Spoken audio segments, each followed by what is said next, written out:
Modelo educativo y de la evaluación docente. Saludo con mucho gusto aquí en el estudio a Marco Fernández, investigador de México Evalúa. Todos los lunes a esta hora tenemos un representante, un investigador de México Evalúa para que nos den los elementos y no estarnos quejando todos los días y estar resaltando las malas noticias. Ellos como investigadores resaltan lo que está bien, lo que hace falta para poder tener un crecimiento en el país. Y ahora en materia educativa. Marco, muchas gracias. Hola, muy buenas noches.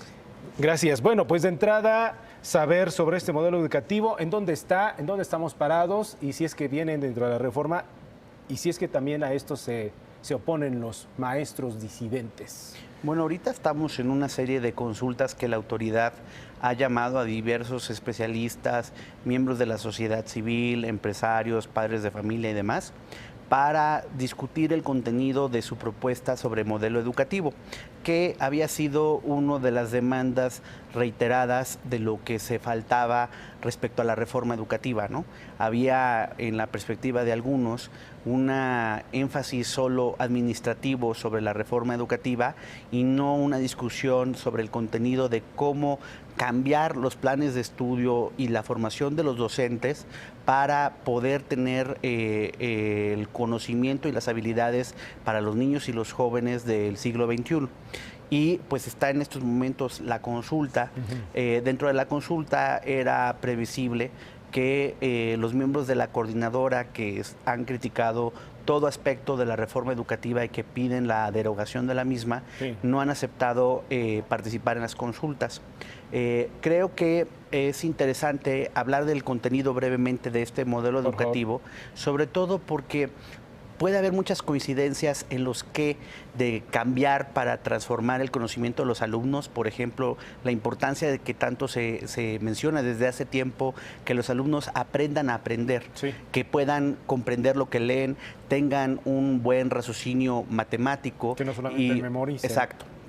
Y que además puedan, en esa curiosidad intelectual, también desarrollar habilidades socioemocionales que son vitales para su futuro como ciudadanos y como futuros trabajadores. El trabajo en equipo, por ejemplo, el poder expresarse en público, el tener esa capacidad crítica.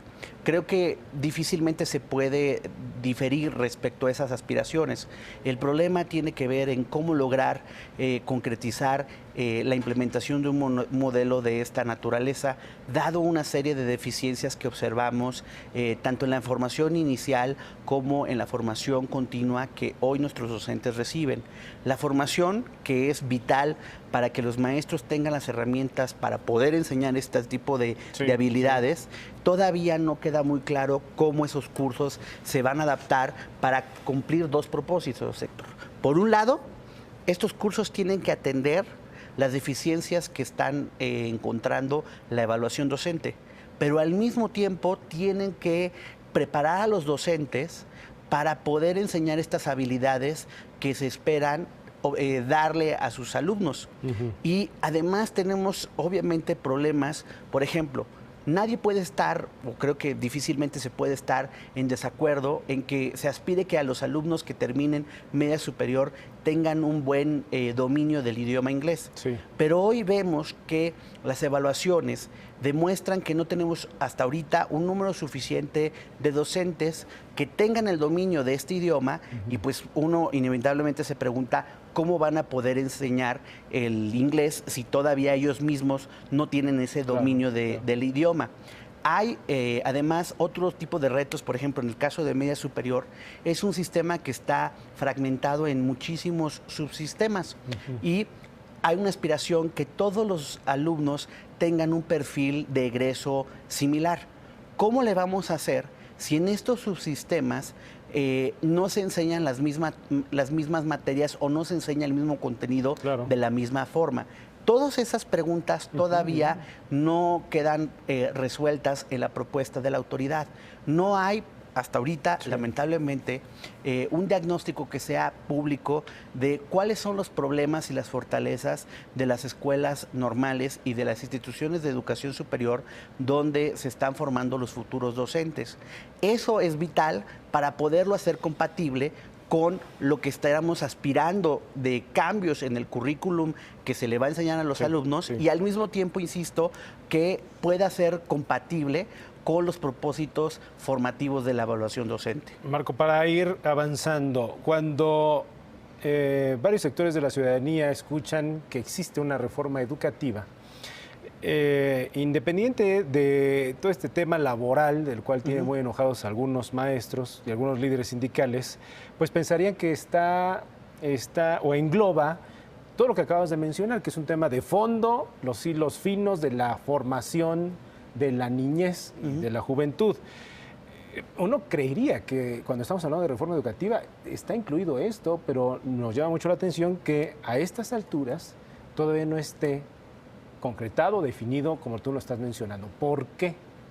Bueno, creo que la verdad son varias razones, no es solamente una. Sí. Por un lado, la complejidad de la administración de los sistemas educativos en el país, en donde desde hace muchos años, desde 1992, hay una parte que le corresponde a los estados, una parte que le corresponde a la federación, y siempre hemos tenido el desafío de una coordinación efectiva entre estos dos niveles de gobierno para poder tener buenos resultados educativos. Llevamos muchos años de una mala influencia, la verdad, del sindicato sobre la administración de posiciones claves del sistema educativo. Y lamentablemente eso ha producido muchísimas prácticas de corrupción que no se van a ir de forma de la noche a la mañana, ni de forma pacífica. A eso además le agreguemos que a pesar de que ha habido un incremento en términos reales del presupuesto educativo, hay carencias importantes en infraestructura de diversas escuelas y en donde nuevamente esa discordancia entre mayores presupuestos y estas carencias también apunta a problemas de corrupción.